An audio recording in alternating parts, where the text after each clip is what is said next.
Más cosas que nos va a contar precisamente Fernán González, que es jefe de investigación de OK Diario y que ha publicado precisamente esa declaración íntegra. Fernán, buenas noches. ¿Qué tal? Muy buenas, Antonio. Pues mira, en primer lugar, ya hemos comentado efectivamente que dice que a ella no la contrata el Instituto de Empresa por ser la mujer del presidente del gobierno. Cosa difícil de creer, que hubiera sido así. Y luego que todo lo ha hecho sin ningún tipo de ánimo de lucro, pues entonces no sé qué. Nadie, hace una gestión o hace evidentemente un trabajo para no recibir una compensación económica. Parece que ella es especial en ese sentido, ¿no? Es muy interesante, la verdad, ese punto, porque es muy extraño que una persona registre una empresa, como era la empresa, la sociedad limitada Transforma TSC, si no tiene un ánimo de lucro. Efectivamente, es muy llamativo. Hay que destacar, Antonio, que esta es la tercera declaración que hace Begoña Gómez. ¿Qué pasa? Que las dos primeras no declaró, se acogió a su derecho a no declarar y se fue del juzgado sin mediar palabra. En cambio, en esta ocasión sí que optó por declarar, pero solo a preguntas realizadas por su abogado, por su defensa, por el exministro del Interior, Antonio Camacho. Entonces hace esto que sean unas preguntas muy medidas y unas respuestas muy medidas.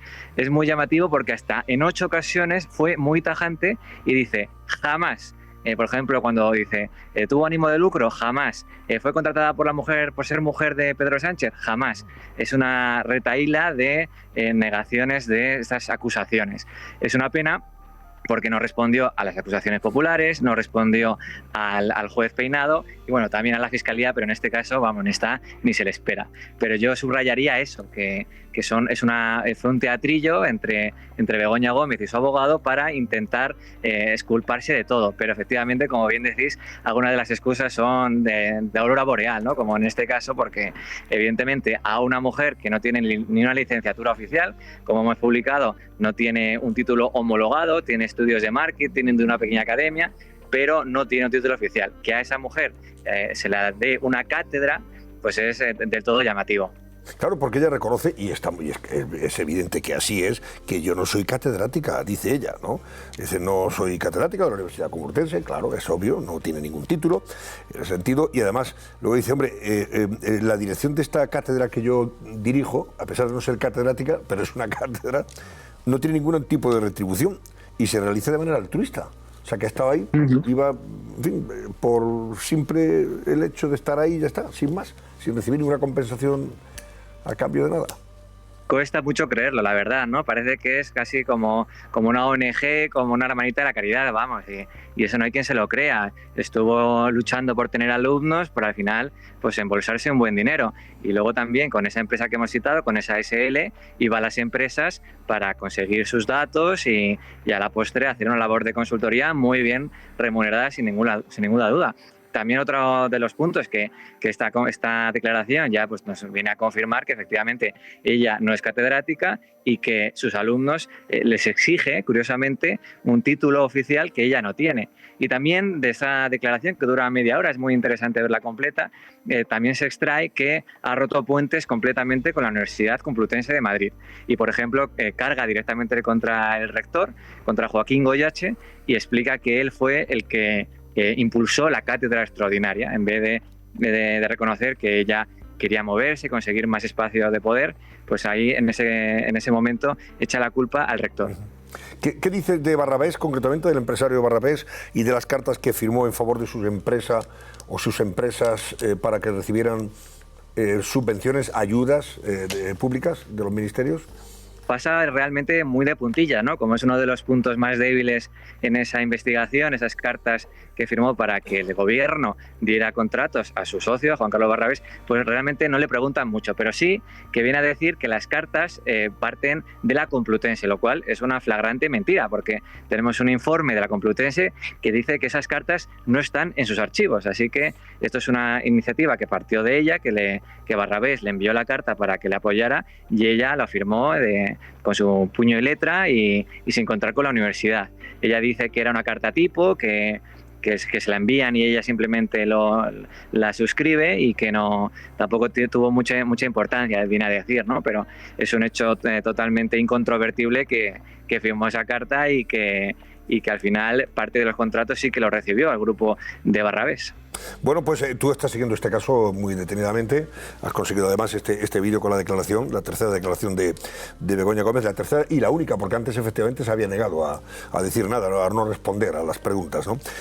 Mañana miércoles, por cierto, cuentas también cómo el juzgado en el juzgado tiene cita su asesora en Moncloa, que es Cristina Álvarez, ¿no? Porque está siendo investigada después de que inicialmente declarara como testigo. ¿Qué se espera de esta declaración, Fernán? Sí, Antonio, pues es muy interesante, como puede ser ya la recta final de esta instrucción de Juan Carlos Peinado, que ha ido llamando a declarar a mucha gente, y mañana es uno de los días, si no el que más declaraciones ha programado de toda esta instrucción. A primera hora van a declarar 3 representantes de las empresas tecnológicas que ayudaron a Begoña Gómez a montar su polémico software y declararán cómo fueron esas negociaciones, si fueron a cambio de dinero o simplemente a cambio de influencia, teniendo en cuenta que su marido tiene mucho poder, vamos, es el presidente del gobierno y muchas de estas empresas dependen de la legislación que parta del poder ejecutivo, del poder legislativo. Y luego también, como bien dices, Cristina Álvarez. Es una figura clave en este enjambre, en esta madeja que Peinado intenta desenmarañar. Cristina Álvarez trabaja en Moncloa, pero ayuda a los intereses privados de Begoña Gómez al frente de esa cátedra y desde la Complutense. Y hay un correo que recordaréis que es clave. Cristina Álvarez dice que a Begoña Gómez le haría mucha ilusión que una de las empresas patrocinadoras pues siguieran aportando dinero. Entonces tendrá que responder a eso ya como imputada, porque Cristina acudió como testigo en esa primera ocasión. Y por último, también hay otras 2 personas de la Complutense, una que era la secretaria de los másters, que tendrán que declarar ante Peinado, y también puede ser muy esclarecedor. Estaremos muy atentos. Muy bien, gracias Fernán González, jefe de investigación del diario OK Diario. Gracias y muy buenas noches. Hasta gracias a vosotros, hasta pronto. Bueno, lo más difícil de creer es que efectivamente dice que fue contratada, vamos, al margen de que fuera la mujer del presidente del gobierno. Bueno, no lo hicieron porque su marido era el presidente Pedro Sánchez. Por su capacidad intelectual, por su capacidad... Y su mérito académico, sobre todo por sus méritos laborales. La intelectual no la cuestiono, pero los méritos académicos... No, y por los méritos laborales, porque tenía un currículum estupendo, había trabajado muchísimo en muchos sitios, vamos, era la persona adecuada en la Complutense no podría haber cursado el máster que dirigía. No. Por no ser siquiera licenciado. Claro, pongamos el contexto de esa declaración. O sea, va a declarar ante el juez, como bien recordamos, 2 veces se niega a declarar ante el juez, entonces va una tercera y ahora sí que va, no responde al juez, no responde a las partes, que eso todavía podría entenderse, solo responde a su abogado. Entonces imaginaros que llega el abogado y le dice, ¿usted fue elegida para estos puestos y tal por ser la mujer del presidente? Y dice, sí. Pues, claro, es que se acaba la historia. Se muere el abogado. Es que condenada, sería acabar su propia tumba. Entonces, por supuesto, eso está hecho a propósito para que ella vaya y diga que no, pero el valor que tiene eso, además estando imputada, con lo cual teniendo derecho a no decir verdad, pues es 0 prácticamente. Tiene el valor de ver las imágenes, de que los compañeros lo han publicado, pero más allá de eso, el aporte que tiene como contenido para mí es 0. Sí creo que, por ejemplo, de mañana es relevante porque la colaboración de una asesora de Moncloa, pagada por Moncloa, que además cometió la torpeza increíble de tener relaciones con la gente del máster usando el correo electrónico oficial de la Moncloa, pues es que se metió en el charco ella sola, porque si lo hubiera hecho a través de su correo personal, como hacía el fiscal general del Estado, usando un Gmail y estas cosas, pues entonces no le pasarían estas cosas seguramente. Fijaros la dificultad que tienen para distinguir lo público de lo privado, porque si supieran que lo público es público y no le corresponde hacer cosas privadas con lo público, no habría cometido esa estupidez. Claro.